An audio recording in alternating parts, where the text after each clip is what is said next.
అందరికీ నమస్కారం. ఈరోజు ఈ మీడియా సమావేశం ఏర్పరచడానికి ముఖ్య కారణం వైఎస్ఆర్ కాంగ్రెస్ పార్టీ తర్వాత ఏర్పడిన కూటమి ప్రభుత్వం ఈ 7 నెలల కాలంలో రాష్ట్రాన్ని ఏ విధంగా మార్చేసింది.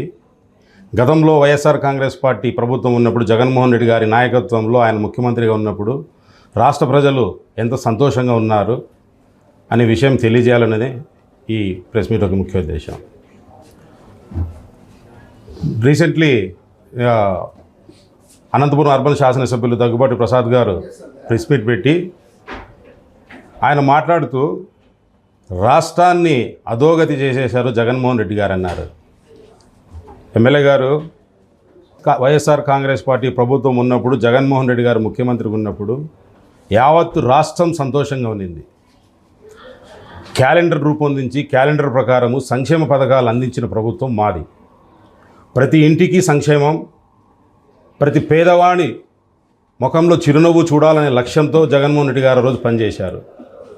ఈరోజు మీరు కేవలం పెన్షన్ల తప్ప మీరు చేసేది ఏదన్నా ఉందా? మీ సూపర్ 6లో మీరేమైనా అమలుపరిచారా? అవన్నీ మర్చిపోయి జగన్మోహన్ రెడ్డి గారిని విమర్శించడమే మీరు పనిగా పెట్టుకున్నారే తప్ప జగన్మోహన్ రెడ్డి గారు ఏం చేశారనేది మీరు ఆత్మవిమర్శన చేసుకోండి, తెలుస్తుంది.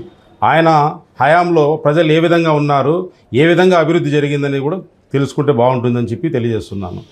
అదేవిధంగా ఈ మధ్యకాలంలో మీ ఇంటికి ఎమ్మెల్యే అనే కార్యక్రమం లోకల్ శాసనసభ్యులు దగ్గుబాటి ప్రసాద్ గారు వెళ్తున్నారు.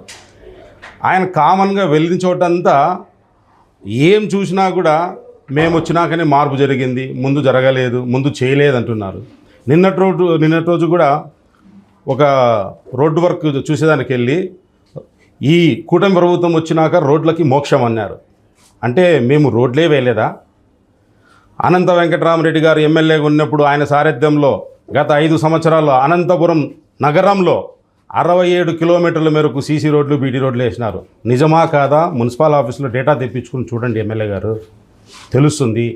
చెప్పాలని ఏదో చెప్పొద్దండి, వాస్తవం ఏదని చెప్పండి, మేము కూడా దాన్ని స్వాగతిస్తాం. గతంలో గడప గడపకి మన ప్రభుత్వం ద్వారా ప్రతి డివిజన్లో ప్రతి డివిజన్లో రాష్ట్ర వ్యాప్తంగా గ్రామాలలో కానీ మండలాల్లో కానీ హెడ్ క్వార్టర్లలో కానీ గడప గడపకి మన ప్రభుత్వం నిధుల ద్వారా వర్కులు జరిగినాయి. అలా మీరు చేయగలుగుతారా? మేము చేసిన పనులు కావా అవి? మేము వేసిన రోడ్లు కాదా? మేము వేసిన డ్రైన్లు కావా? ఏమీ చేయకుండానే 5 ఏళ్ళు మేము ఉన్నామా? చెప్పేటప్పుడు అది నిజమా కాదా అని నిర్ధారించుకోండి. ఎవరో ఇచ్చిన స్క్రిప్ట్ చెప్పి మీరు చదివేసి మీరు తప్పు చేసినట్టుగా ఉండద్దండి. మరో విషయం, ఈ మధ్యనే మీరు ఒక టీవీ ఛానల్కి ఇంటర్వ్యూ ఇస్తూ అనంతపురం నగరపాలక సంస్థకు సంబంధించిన కమిషనర్ గారు ఎందుకు మారిపోయారు, వచ్చిన వాళ్ళు ఎవరు కూడా ఉండడం లేదు అనే విలేకరి అడిగిన ప్రశ్నకు సమాధానం ఇస్తూ వైఎస్ఆర్ కాంగ్రెస్ పార్టీ వాళ్ళు చేయని పనులకు కూడా బిల్లులు పెట్టారన్నారు. అయ్యా ఎమ్మెల్యే గారు, ఈ 7 నెలల కాలంలో మేము మిమ్మల్ని అడుగుతున్నది ఏంటి తెలుసా? అసలు అనంతపురంలో వర్క్లే జరగడం లేదు. ఎలక్షన్ల ముందు ఆగిపోయిన వర్కులు కూడా ఇప్పటిదాకా జరగలేదు. ఆ వర్కులను ఒక ప్రణాళికబద్ధంగా స్టార్ట్ చేపియండి, కాంట్రాక్టర్ని పిలిచి మాట్లాడండి, అనంతపురం అభివృద్ధికి తోడ్పడండి అని చెప్పి మిమ్మల్ని కౌన్సిల్ సాక్షిగా రిక్వెస్ట్ చేసుకున్నాము. దాన్ని పక్కన పెట్టేసి మేము చేయని బిల్లులకు వర్క్ చేయమన్నామంట. వర్క్లే జరగలేదు బాబు అంటే మీరు వర్క్ చేసినారు, చేయని వర్కులకు బిల్లులు పెట్టారు, కమిషనర్ గారు వెళ్ళిపోయారు అంటున్నారు. మీరు నిరూపించండి. అదే నిజమైతే నేనైతే ఖచ్చితంగా రాజీనామా చేసేదానికి నేను సిద్ధంగా ఉన్నా. వైఎస్ఆర్ కాంగ్రెస్ పార్టీ ప్రభుత్వంలో ఉన్నప్పుడు ఏ రోజు కూడా మేము మున్సిపల్ ఆఫీసులో కానీ మున్సిపల్ అధికారులతో కానీ చేయని పనులకు బిల్లులు పెట్టడం కానీ అటువంటివి ఎక్కడా జరగలేదు. మొన్న జరిగిన కౌన్సిల్ సమావేశంలో కూడా నేనే ప్రశ్నించిన, బిల్లుల ద్వారా నామినేషన్ వర్కుల ద్వారా కోట్లాది రూపాయలు ఈ 3 నెలల కాలంలో జరుగుతున్నాయి, దీని గురించి మాట్లాడండి ఎమ్మెల్యే గారు అని చెప్పి మిమ్మల్ని నేను అడిగినాను. ఈ 7 నెలల కాలంలో ప్రభుత్వం ఎవరిది ఉండేది? కూటమి ప్రభుత్వమా, వైఎస్ఆర్ కాంగ్రెస్ పార్టీ ప్రభుత్వమా?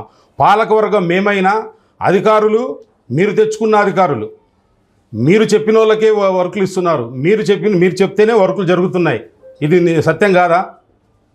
మాట్లాడితే నిజం చెప్తే ఎవరైనా స్వాగతిస్తారు. ఇప్పటికైనా మేము ఒకటే మిమ్మల్ని రిక్వెస్ట్ చేసేది, అనంతపురం అభివృద్ధికి గతంలో అనంత వెంకటరామరెడ్డి గారు ఏం చేశారు, అంతకు మించి నేనేం చేయాలనే ఆలోచనతో ముందుకు రండి. అది ఖచ్చితంగా మంచి పని. అలా కాకుండా మేము చేసిన పనిని చేయలేదని మీరు చెప్పుకుంటూ తిరగడంతో ప్రజలు కూడా నవ్వుకుంటున్నారు. చివరిగా ఒక మాట, ఇప్పటికైనా అనంతపురం అభివృద్ధి కోసం రండి, మా పాలకవర్గం కూడా మీకు ఖచ్చితంగా సపోర్ట్ చేస్తుందని చెప్పి తెలియజేస్తుంది.